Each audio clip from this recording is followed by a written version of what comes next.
काका लगवा जोगार हो ठोकवा काका लगवा जोगार कतक दिन रहबे अब हम कुमार पेट नहीं भरे दाल भात चटनी से पंडा बजाई दा लगन लगाई दा शादी करा दा फलाना तनी से पंडा बजाई दा लगन लगाई दा शादी करा दा बिंदे न तनी से शादी कराई दा पंडा बजाई दा शादी करा दा फलाना तनी से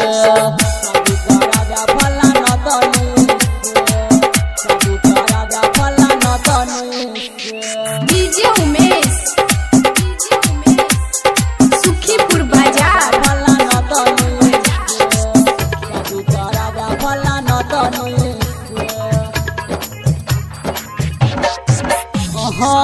कते कम दुख का सहब हो तोरा नहीं कहब तो क्या करा हो तोरा नहीं कहब तो क्या करा हो कते कम दुख का सहब हो तोरा नहीं कहब तो क्या करा हो तोरा नहीं कहब तो क्या करा हो हमारा देरी किया तू देरी हमारा देरी किया तू देरी लगावे छहक बड़का कहता हो पंडा बजावना लगन लगावना शादी करा दा फलाना तनी से लगन लगाई दा पंडा बजाई दा शादी करा दा फलाना तनी से लगन लगाई दा शादी कराई दा शादी करा दा फलाना तनी से शादी करा दा फलाना तनी डीजे उमेश सुखीपुर बाजार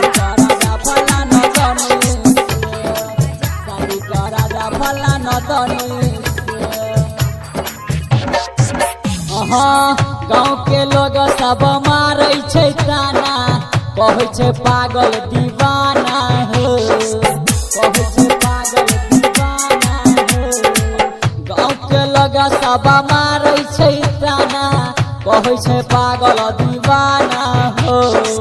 कहै छै पागल दीवाना हो तू ही लगावना कोनो जोगार नहीं तो हम मर जब लटक के तार जल्दी तू कर देरी करन हो पंडा बजावना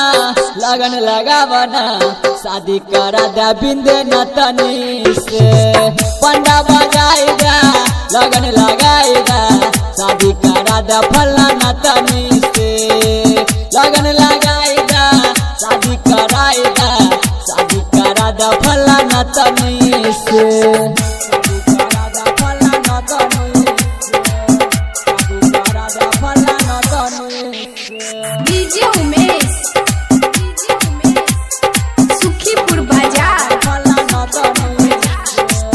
शादी करा दा फलाना तनी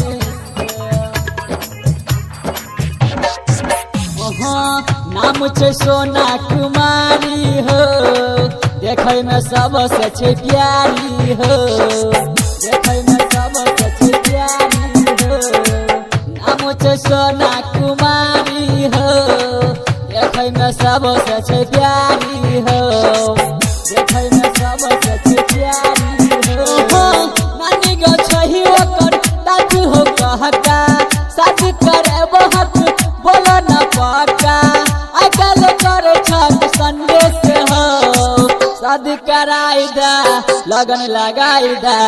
पंडा बजा के बिंदे न तनी से लगन लगाई दा शादी कराई दा